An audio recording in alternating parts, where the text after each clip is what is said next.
11h, Europe 1 Culture Média. Philippe Vandel. Bonjour Lise Bernard. Bonjour Philippe, bonjour tout le monde. Au sommaire de votre journal des médias. Des nouvelles caricatures sur les mollahs iraniens dans Charlie Hebdo, des nouveautés en télévision chez LCP, des nouveautés sport chez Canal+, et puis des annonces de nouveaux programmes bientôt à la télévision. Et on parlera du championnat du monde de handball féminin, ça commence ce soir avec un premier match de la France. On en parle avec l'un des commentateurs, Grégoire Margoton, à qui j'ai demandé aussi au passage s'il s'était remis de la Coupe du monde de football cette fois-ci. Mais avant le journal, les audiences qu'ont regardé les Français hier soir, le top 3. Ils ont regardé France 3, qui est leader cette semaine encore, comme la semaine dernière, avec une série policière, Le meilleur d'entre nous, 3 150 000 téléspectateurs, 16,4% de part d'audience, c'est tout de même en baisse par rapport à la semaine précédente. Deuxième, c'est TF1 qui proposait 2 nouveaux épisodes de SWAT 2017, 2 890 000 téléspectateurs, 15,3% de part d'audience. Et puis troisième, c'est France 2 avec un prime d'affaires conclues, 2 millions de téléspectateurs, 11,8% de part d'audience. C'est mieux que le dernier prime d'affaires conclues qui avait été diffusé il y a quelques mois. Là sont les audiences sur la cible 4 et plus. On parlera de la cible qui intéresse tant les annonceurs, les FRDA de moins de 50 ans, avec Philippe Bailly. Oui, parce que le classement change quand on regarde ça. Par exemple, France 3 qui est leader, je vous donne un exemple, ça va illustrer votre propos.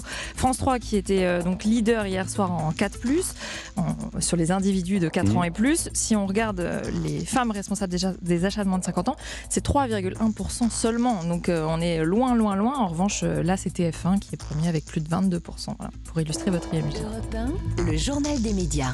Charlie Hebdo publie à nouveau des caricatures des mollahs iraniens. Oui, la une de l'hebdomadaire met à nouveau en scène des mollahs, et à l'intérieur du journal, le guide suprême Khamenei a encore inspiré plusieurs dessinateurs. C'est une manière pour Charlie Hebdo de répondre à la colère de l'Iran suite à la publication de son numéro spécial la semaine dernière. Le journal, rappelez-vous, avait publié une trentaine de caricatures du guide suprême de la République islamique, le résultat d'un concours international lancé par la Charlie Hebdo, avec une consigne, dessiner la caricature la plus drôle et méchante de Khamenei. Une façon alors pour l'hebdomadaire de montrer son soutien aux manifestants iraniens. C'est peu dire que le numéro a été très mal accueilli par les autorités iraniennes. S'en est suivi même une crise diplomatique, on peut le dire, avec la France. Téhéran a notamment décidé de fermer l'Institut français de recherche en Iran. Le directeur de la publication de Charlie Hebdo, Riss, ironise dans son éditorial cette semaine. Les caricatures de leur guide suprême ne semblent pas les avoir fait beaucoup rire, c'est peu le dire.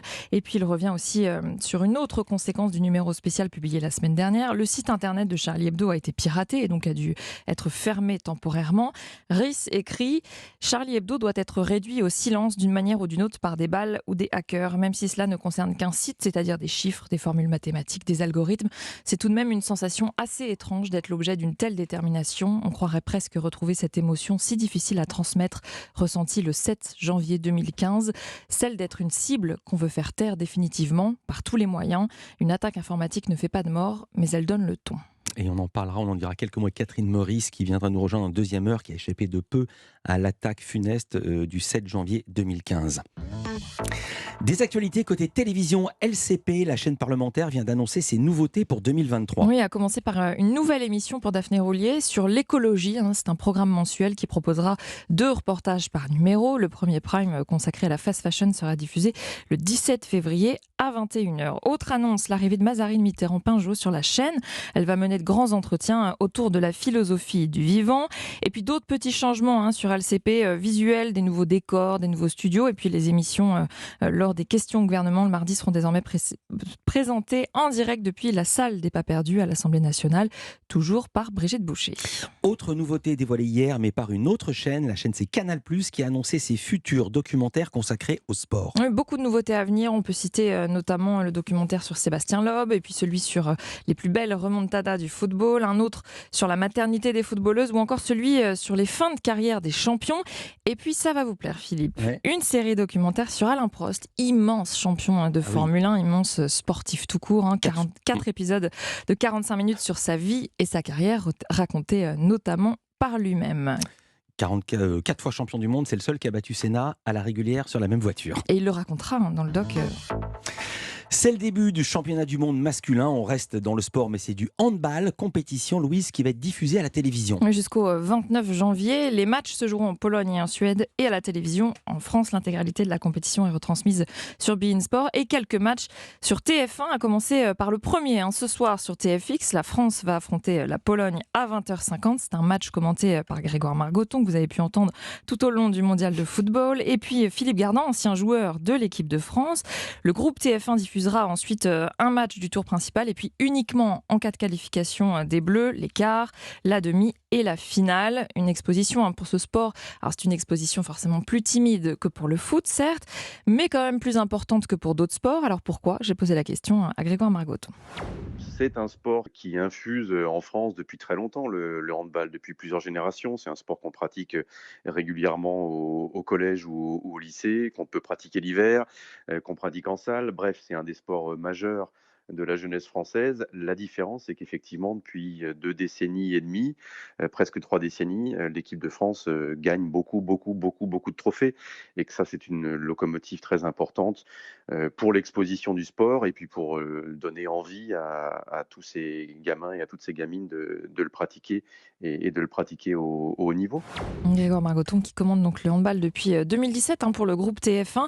Quand on lui a proposé la première fois, alors il m'a dit avoir un peu hésité car il n'était pas du tout spécialiste du sport, mais il a travaillé, il s'est lancé et puis il adore ça depuis. C'est le fait de se mettre en fait complètement en danger qui m'a plu et de découvrir un monde, un environnement, des sportifs que je connaissais pas et qui depuis 4, 5, 6 ans maintenant m'ont fait découvrir une façon de faire, d'être accueilli, d'être considéré que je ne connaissais pas et que j'apprécie particulièrement. Donc oui, de passer des stars inaccessibles du football à des stars très accessibles du handball, ça fait beaucoup de bien et de commenter un sport qui n'est pas du tout dans le même rythme que le football, qui propose, un but toutes les 15-20 secondes parfois. C'est un exercice mental et une adaptation, professionnelle que je dois faire très rapidement et c'est un exercice qui me plaît beaucoup, oui. Voilà pour le handball. Et puis impossible d'interviewer Grégoire Margoton sans lui parler un petit peu du mondial de foot, surtout de cette finale historique Évidemment. qu'il a commentée avec Vicente Lizarazu. Alors est-ce qu'il s'en est remis ? Réponse. Non, non, je me suis pas remis et c'est très bien comme ça. J'espère pas m'en remettre avant très longtemps. Je me suis remis de la défaite parce que ça arrive. Je m'en serais pas remis non plus si, la France n'avait pas eu de réaction et qu'elle avait continué à nous proposer ce qu'elle a fait pendant 75 minutes. Mais il se trouve qu'il s'est passé ce qui s'est passé et que ça a été un grand moment. Je me suis retrouvé dans un état que j'avais pas souvent ou sans doute jamais connu, en tant que commentateur et non, j'ai pas envie de m'en remettre, même s'il y a eu défaite à l'arrivée, c'était tellement puissant et tellement agréable que j'ai envie que ce sentiment, perdure, très longtemps. Ouais, Grégoire Margoton qui sera donc aux commentaires, non pas du foot, mais du handball. Ce soir, premier match du championnat du monde masculin à 20h50 sur TFX. La France affronte la Pologne. Chaque mardi, les chaînes annoncent leur programme à venir dans 3 semaines. Qu'avez-vous repéré cette semaine ? L'humoriste Pablo Mira obtient un prime sur TMC. Il fait partie de la bande de l'émission Quotidien. Et donc, comme beaucoup de ses petits camarades, à son tour d'avoir sa propre émission. Ça s'appelle 80 minutes, douche comprise. La chaîne promet que Pablo Mira va faire le tour des personnalités qui font le monde d'aujourd'hui et de demain avec des chroniques inédites, des sketchs, des invités, notamment Stéphane Bern et Sandrine Rousseau. Diffusion prévue le 31 janvier à 21h15 sur TMC. Avant lui, d'autres chroniqueurs de Yann Barthès ont eu le droit aux honneurs du Prime. Julien Belvert, Maya Mazorette, Étienne Carbonnier et bientôt aussi Ambre Chalumeau. TMC a annoncé la semaine dernière diffuser prochainement son documentaire en Prime. Elle reviendra sur l'histoire de la BD Astérix et Obélix. Ce sera le 24 janvier. Et on termine avec cette dernière annonce. France 2 va consacrer une soirée événement à la crise du système de santé français. Léa Salamé et Michel Simès animeront ce Prime baptisé Santé en France, l'état d'urgence, avec un point d'interrogation. Au programme, un documentaire d'1h30 tourné dans toute la France, au plus près des Français, des patients et des soignants, nous dit France 2. Documentaire qui sera suivi d'un débat avec pour objectif de tenter d'expliquer, de comprendre cette crise que traverse l'hôpital et les soignants et que les Français subissent. La chaîne présente cette soirée comme une grande émission de service public qui ira à la rencontre des Français et des acteurs de la santé dans différents territoires. Ce sera diffusé le 31 janvier à 21h10 sur France 2. Merci beaucoup Louise Bernard. À demain pour un nouveau journal des médias et les audiences de ce soir. À demain.